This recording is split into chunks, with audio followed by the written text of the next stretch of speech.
జై శ్రీమన్నారాయణ. శ్రీమతి రామానుజన్ మహా. మన గోదమ్మ ఇవాల్టి రోజున 20వ పాసుర వైభవాన్ని అనుగ్రహించారు. ముప్పత్తు మూవర్ అమరర్కు మున్ సెన్ను கப்பம் தவிர்க்கும் கலியே துயிலெஜாய் செப்பமுடையாய் திரளுடையாய் செத்தார்க்கு வெப்பம் கொடுக்கும் விமலா துயிலெஜாய் செப்பென்ன மென்முலை செவ்வாய் சிறுமருங்குல் நப்பின்னை நங்காய் திருவே துயிலெஜாய் உக்கமும் தட்டொழியும் தந்துன்மணாளனை இப்போதே எம்மை నీరాట్టేలోరెంబావాయ్. మన గోదమ్మ ఇవాల్టి పాసురంలో కూడా నప్పిన్న పిరాటితో పాటుగా మన కృష్ణయ్యను మేలుకొలుపుతూ 16వ పాసురంలో క్షేత్రపాలకులను ద్వారపాలకుల యొక్క అనుమతిని పొందారు గోదమ్మ గోష్ఠి. 17వ పాసురంలో వస్త్రదానం, నీటి దానం, అన్నదానం చేసి ధర్మబద్ధంగా చేశారు. ఏ ఫలాన్ని కోరకుండా దానం చేశారు నందగోపుడు. అటువంటి నందగోపుణ్ణి, యశోదమ్మని, బలరాముణ్ణి మేలుకొలిపారు. 18వ పాసురంలో నప్పిన విరాటిని, 19వ పాసురంలో కూడా నప్పిన విరాటిని, కృష్ణయ్యను ఇద్దరిని మేలుకొలిపారు మన గోదమ్మ గారు. నిన్నటి పాసురంలో మైత్తడం కన్నినాయ్ అంటే అందమైన నల్లటి విశాల నేత్ర సౌందర్యము కలిగిన నప్పిన్నా అన్నారు. అని అవునులే, నీకంత నేత్ర సౌందర్యం ఉంది కదా, కనుక నేత్రాలతోనే కണ്ണన్ని మా దగ్గరకు రానికుండా చేస్తున్నావు అన్నారు. కనుక కಣ್ಣన్ లేవలేదట. నా భార్యామణిని అంటున్నారా అని లేవలేదు కృష్ణయ్య. కనుక ఇవాల్టి పాసురంలో కృష్ణయ్యని మేల్కొలుపుతున్నారు, నప్పిన పిరాటిని ప్రార్థిస్తున్నారు. ముప్పత్తు మూవర్ అంటే 33 అని చెబుతున్నారు. 33 కోట్ల మంది దేవతలు అంటూ ఉంటాం కదా. ఈ 33 కోట్ల మంది దేవతలలో ఒక 33 మంది ప్రధానులట. ఎన్మదిర్, పదినొరువర్, ఈరరువర్, ఓరిరువర్ అని ఒక 33 మంది. మనకు రుద్రులు ఎంతమంది అంటే ఏకాదశ రుద్ర, 11 మంది రుద్రులట. ద్వాదశ ఆదిత్య అంటే 12 మంది సూర్యుళ్ళట. 12 మంది సూర్య భగవానులు. అదేవిధంగా ఓరిరువర్ అంటే 2 అశ్విని దేవతలు అని వీరికి పేరు. ఇక అష్ట వసువులు అంటే 8 మంది వసువులు. చూడండి, 8 వసువులు, 11 రుద్రులు, 12 మంది ఆదిత్యులు, 2 అశ్విని దేవతలు. వీరెంత గొప్పవారు అంటే ఈ అశ్విని దేవతలు ఏం చేస్తారు అంటే చాలా అందంగా ఉంటారు చూడడానికి. వైద్య శాస్త్రానికి వీరికి మించిన వారు లేరట. అంత వైద్య శాస్త్రం బాగా తెలిసిన వారట ఈ అశ్విని దేవతలు. కనుక మొత్తం 8, 11, 12, 2 మొత్తం 33 మంది. కనుక కోట్ల మంది దేవతలలో ఈ 33 మంది ప్రధానులన్నమాట. కనుక ముప్పత్తు మూవర్, ఏ స్వామి కన్నా 33 కోట్ల మంది దేవతలనే రక్షిస్తావా, 5 లక్షల మంది గోపికలని అనుగ్రహించవా అంటున్నారు మన గోదమ్మ గారు. ముప్పత్తు మూవర్ అమరర్కు మున్సెన్ను అంటే ఈ 33 దేవతలకు ఏ కష్టం వచ్చినా సెన్ను ముందు మన కృష్ణయ్య వెళతాడట వాళ్ళను రక్షించడానికి. ఉదాహరణ, క్షీరసాగర మదనం చేసాడు పరమాత్మ కూర్మావతారంగా, అంటే ఒక తాబేలుగా అవతరించి. అయితే దేవతలు, దానవులైన రాక్షసులు క్షీరసాగరాన్ని చిలుకుతూ ఉన్నారు. విషం వచ్చింది. విషము శివన్ కంఠాన ధరించారు. కనుక గరళ కంఠుడు అయినారు శివన్. చంద్రుడు, ఐరావతం, ఒక గుర్రం, కల్పవృక్షం, చంద్రుడు మొదలైన వాళ్ళందరూ వచ్చారు. అలాగే మన లక్ష్మీదేవి కూడా లక్ష్మీ క్షీర సముద్ర రాజ తనయాం అంటాం కదా. ఆ లక్ష్మీదేవి గారు కూడా పాలకడలు నుంచి అవతరించారు. నేరుగా ఎక్కడికి వెళ్ళారు అంటే తిరుక్కన్న మంగై అనే దివ్యదేశానికి వెళ్ళారట. వెళ్ళగా వెనకాల పెరుమాళ్ళు కూడా వెళ్ళారు. కనుక ఈ లక్ష్మీదేవికి క్షీరసాగరము నుంచి అవతరించిన అంటే జన్మించిన లక్ష్మీదేవికి శ్రీమన్నారాయణుడికి కళ్యాణం ఎక్కడ జరిగింది అంటే 108 దివ్య దేశాలలో తిరుక్కన్న మంగై అనే దివ్య దేశంలో లక్ష్మీదేవికి స్వామికి కళ్యాణం జరిగింది. ఈ కళ్యాణాన్ని సేవించుకోవడానికి ఎంతమంది వచ్చారు అంటే ఈ 33 కోట్ల మంది దేవతలు వచ్చారట పెరుమాళ కళ్యాణం సేవించుకోవడానికిగా. అలా 33 లక్షల మంది దేవతలనే 33 కోట్ల మంది దేవతలని రక్షిస్తావా కన్నా 5 లక్షల మంది గోపికలని రక్షించవా? ఈ దేవతలందరూ ఎటువంటి వారు అంటే నీ దగ్గరకే వచ్చి నిన్ను కోరకుండా సంపద కోరి వెళ్ళేవారు కదా. ఇప్పుడు ఇంద్రుడికి ఏ కష్టం వచ్చినా ఎవరికి చెప్పుకుంటాడు అంటే స్వామికి చెప్పుకుంటాడు. స్వామి, కింద భూలోకంలో ఒక చిన్న పిల్లాడు ధ్రువుడు చేసినా ఇంద్రుడికి భయమే, బలి చక్రవర్తి యజ్ఞయాగాదులు చేస్తున్నా ఇంద్రుడికి భయమే. అంటే భూలోకంలో ఎవరు తపస్సు చేసినా ముందుగా భయపడేవాడెవడు అంటే ఇంద్రుడే. ఆ ఇంద్రుడిని రక్షించడం కోసమే క్షీరసాగర మథనం. కనుక దేవతలకు కష్టం వస్తే రక్షిస్తావే, మా కోసం ఇప్పుడు కూర్మంగా అవతరించవలసిన అవసరము లేదు. మందరగిరి పర్వతం కింద నీవు ఉండవలసిన అవసరం అంతకంటే లేదు. ఈ దేవతలను రక్షించడానికే పొట్టి బ్రహ్మచారిగా వామన స్వామి వేంచేశాడు.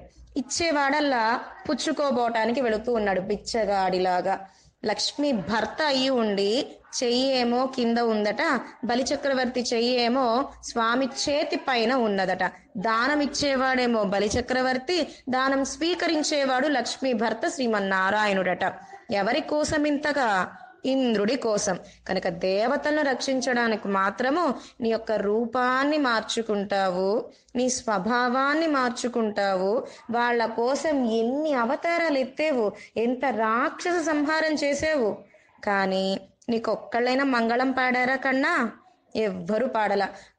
ఇంద్రుడిని దేవతల్ని రక్షించడం కోసమని మందరగిరి పర్వతం మీద పరమాత్మ మందరగిరి పర్వతంలోనూ ఉన్నాడు అంతర్యామిగా, కింద కూర్మంగా వేంచేసి ఉన్నాడు.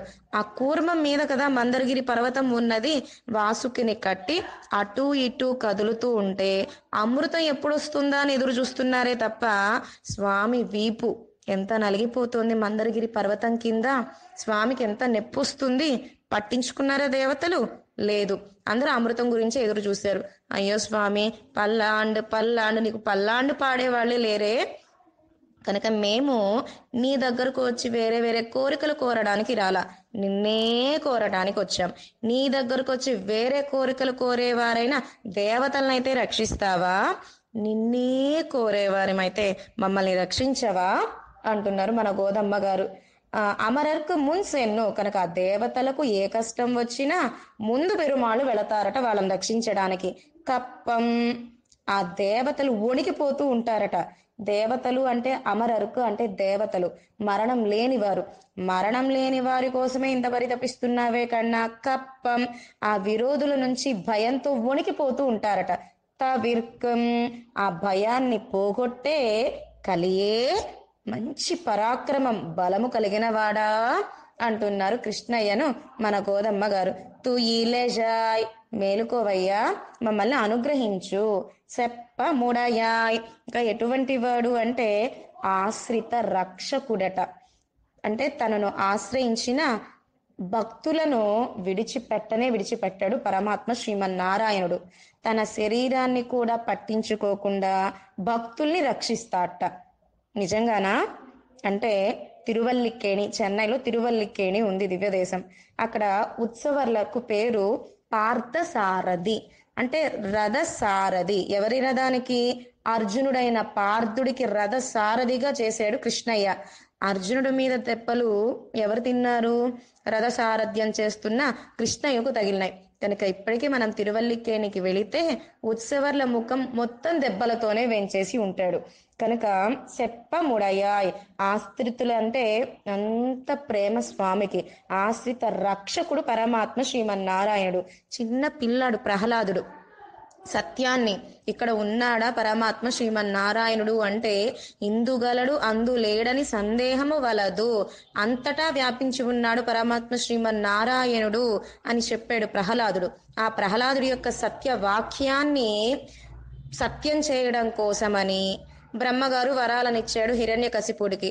ఆ బ్రహ్మగారి యొక్క వరాలను తీర్చడం కోసమని దేవతల కష్టం హిరణ్యకశిపుడు ఆ దేవతల కష్టాన్ని పోగొట్టడం కోసమని సింగ ఉరువాయ్ అజగియ సింగర్ నారసింహపు శ్రీమాన్ నరసింహుడిగా అవతరించేట పరమాత్మ. కనుక ఆశ్రిత రక్షకుడు అంటున్నారు. సెప్ప మూడయాయ్ తీరలుడయాయ్. ఇంకా ఎటువంటి వాడు పరమాత్మ? ఆ భక్తుల యొక్క విరోధాలను పోగొట్టేంత బలము కలిగిన వాడు పరమాత్మ శ్రీమన్నారాయణుడు. సెత్తార్క్ అంటే భక్తుల యొక్క విరోధులను సంహరింప చేయువాడు పరమాత్మ శ్రీమన్నారాయణుడు.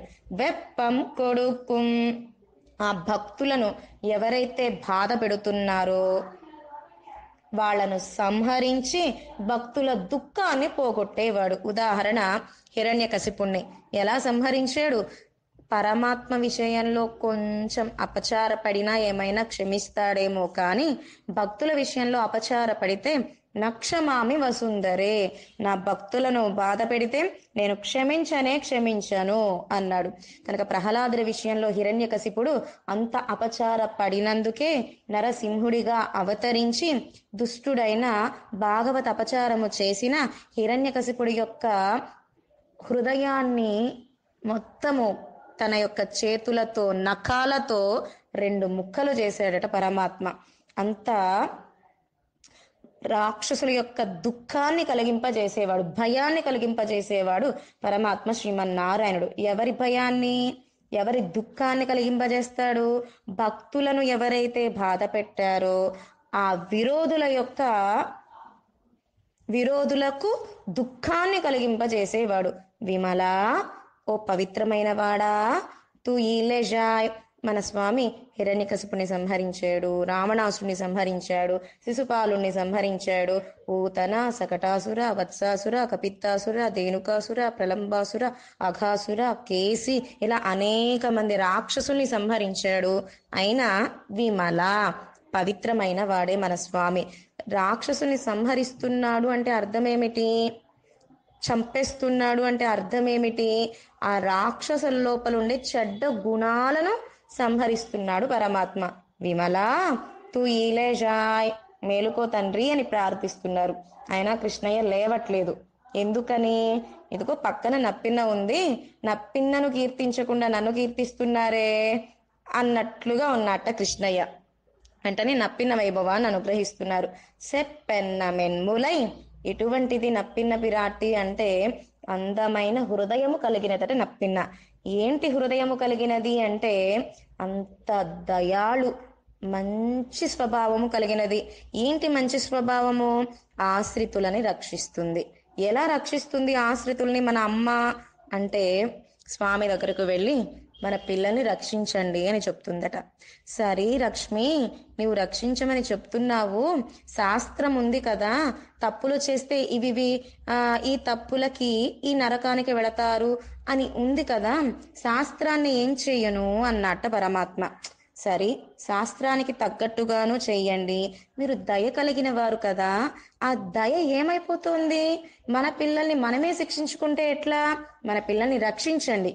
పెరుమాళ్లకు దయ ఉంది, కానీ తండ్రి అంటే మనకు హితాన్ని చెప్పేవాడు, మంచి ఏమిటి చెడు ఏంటి చెప్పేవాడు. కనుక మన మీద ప్రేమ ఎక్కువ అవ్వడముతో కొంచెం కోపం, అయ్యో వీళ్ళు అనేక జన్మలు లీలా విభూతుల్లోనే పుడుతూ చస్తూ నరకానికి వెళుతూ మళ్ళీ స్వర్గానికి వెళుతూ మళ్ళీ భూలోకానికి వచ్చి వాళ్ళ తప్పులు కర్మలు పాపాలకు తగ్గట్టుగా ఎన్నెన్ని యోనియుమాయి పిరందాయ్. ఒకసారి ఏమో చీమగా పుట్టాము, ఒకసారి ఏమో పాముగా పుట్టాము, ఒకసారి పులిగా పుట్టాము, ఒకసారి ఏనుగుగా పుట్టాము, ఒకసారి రాక్షసులుగా పుట్టాము, ఒకసారి మనిషిగా పుట్టాము. మనిషి జన్మను కూడా సద్వినియోగం చేసుకోకపోతే ఎట్లా? వేదం నూల్ పిరాయం నూర్ మనిసరదాం పుగువరేలుం పాదిயும் ఉరంగి పోగుం నిన్నిప్పదినై ఆండు. మనకు అల్ప ఆయుష్, ఆరోగ్యం అల్పం, ఆయుష్ అల్పం. ఎంత సమయాన్ని మనం వృధా చేస్తున్నాము అంటే తల్లి గర్భంలో ఉండే 9 మాసాలు వృధాగా అయిపోయింది. పుట్టిన తర్వాత అమ్మ దగ్గర పాలు తాగడము, మలమూత్ర విసర్జన కూడా తెలియకుండా సమయం గడిచిపోయింది. ఆటపాటలతో సమయం గడిచిపోయింది. యవ్వనం ఎప్పుడు వచ్చిందో తెలియదు, ఎప్పుడు వెళ్ళిపోయిందో తెలియదు. కళ్యాణం, పిల్లలు, సంసారం, డబ్బులని సంపాదించడం, పిల్లల్ని పెద్ద చేయడం, వాళ్లకు పెళ్లిళ్ళు చేయడం, మనవళ్ళు మనవరాళ్ళు పుట్టడం, వాళ్ళని పెంచడం అయిపోయింది. రాత్రిపూట నిద్రే కాకుండా పగలపూట కూడా మనం నిద్రపోతూ ఉంటాం ఎప్పుడైనా. కనుక మొత్తము ఒక 100 సంవత్సరాలంటే 50 సంవత్సరాలు నిద్రలోనే గడిచిపోతున్నాయట. మిగతా సమయము లౌకిక విషయాలు, మళ్ళీ నరకం, మళ్ళీ స్వర్గం, మళ్ళీ భూలోకం అని పెరుమాళ్ మన గురించి బాధ. కనుక అమ్మ పర్లేదులేండి రక్షించండి అని చెప్తుందట. సరే ఎవరిని రక్షించాలి అంటుందట. సరే మీ దగ్గరకు ఎవరైతే వచ్చారో అంటే సన్నిధానానికి వెళ్ళినా స్వామి యొక్క నామ సంకీర్తన చేసినా రక్షించండి. సరే మీ దగ్గరకు ఎవరైతే రారో, ఎవరైతే మీ నామం చెప్పరో వాళ్ళను శిక్షించండి శాస్త్రం తగ్గట్టుగా అని మంచి సలహా ఇచ్చిందట మన అమ్మ. కనుక సెప్పెన్న మెన్ములే, అంత మంచి హృదయము కలిగినది మన అమ్మ. సెవ్వాయ్, అందమైన అధరాలు కలిగినది. ఏంటి అందమైన అధరాలు? రక్షించండి రక్షించండి రక్షించండి మన పిల్లల్ని. అంత అందమైన అధరాలు కలిగినది సెవ్వాయ్. సిరు మరుంగుల్, అందమైన సన్నని నడుము. మన అమ్మకు ఎంత వైరాగ్యము అంటే ఒక పట్టు చీర అడగదట పెరుమాళ్ళని, అదేవిధంగా పుట్టింటికి వెళతానని అడగదట. నిత్యము పెరుమాళ యొక్క వక్షస్థలంలోనే వెంచేసి ఉంటుంది మన కోసం. ఎందుకని? ఏ సమయంలో మనం వెళతామో, ఏ సమయంలో తండ్రి గారైన శ్రీమన్నారాయణుడు మనల్ని చూసి పాపాలను చూసి క్షిపాపి అంటే శిక్షిస్తా అంటాడేమో అని భయం వేసి నిత్యము స్వామి యొక్క హృదయంలోనే వెంచేసి ఉంటుందట. లౌకిక కోరికలే కోరదు, అసలు పెరుమాళ్ళనే కోరుతుంది మనల్ని రక్షించమని. అంత అందమైన నడుము, వైరాగ్యము కలిగినది. నప్పిన్నై, కనుక ఈ గుణాలన్నీ ఎవరికి? నప్పిన్న విరాట్కి. నంగాయ్, పూర్ణమైన గుణాలు కలిగిన దానా, ఎప్పుడు మా గురించి ఆలోచించే తల్లి అంటున్నారు. తిరువే, ఆనాడు లక్ష్మీదేవి అయిన సీతమ్మ దేవతా స్త్రీలను రక్షించడం కోసమని, రావణాసుడికి ఉపదేశం చేయడం కోసమని లంకకు వెళ్ళింది. 10 మాసాలు రామచంద్రుడికి దూరమయ్యి వాళ్ళను రక్షించడానికి. అలాగే మమ్మల్ని రక్షించల్లి, తూ ఈలేజాయ్, మేలుకో, సరే ఏం కావాలి అని అడిగిందట అమ్మ. ఉక్కముం, విసినకర్ర, తట్టొళియుం, అద్దం, తందు ఇచ్చి ఉన్మణాళనై, నీ భర్త అయిన కృష్ణయ్యను కూడా మాతో ఇచ్చి పంపించు, నీరాడటానికి వెళ్ళాలి అంటే కృష్ణ గుణాలలో మునగాలి, అది నీ అనుమతితోనే. ఇప్పుడే ఇప్పుడే ఎమ్మై నీరాట్టేలో రెంబావాయ్ అని మన గోదమ్మ గారు కృష్ణయ్యను నప్పిన పిరాటిని ప్రార్థించారు ఇవాల్టి పాసురంలో. ఇవాల్టి నామం విమల. 33 அமரர்கமுன் சென்னு கப்பம் தவிர்க்கும் கலியே துயிலெழாய், செப்பமுடையாய் திரளுடையாய், செத்தார்க்கு வெப்பம் கொடுக்கும் விமலா துயிலெழாய். செப்பென்னமென் முலை செவ்வாய் சிறுமருங்குல், நப்பின்னை நங்காய் திருவே துயிலெழாய். உக்கமும் தட்டொளியும் தந்து உன்மணாளனை, இப்போதே எம்மை நீராட்டேலோ ரெம்பாவாய். ஆண்டாள் திவ்ய திருவடிகளே சரணம்.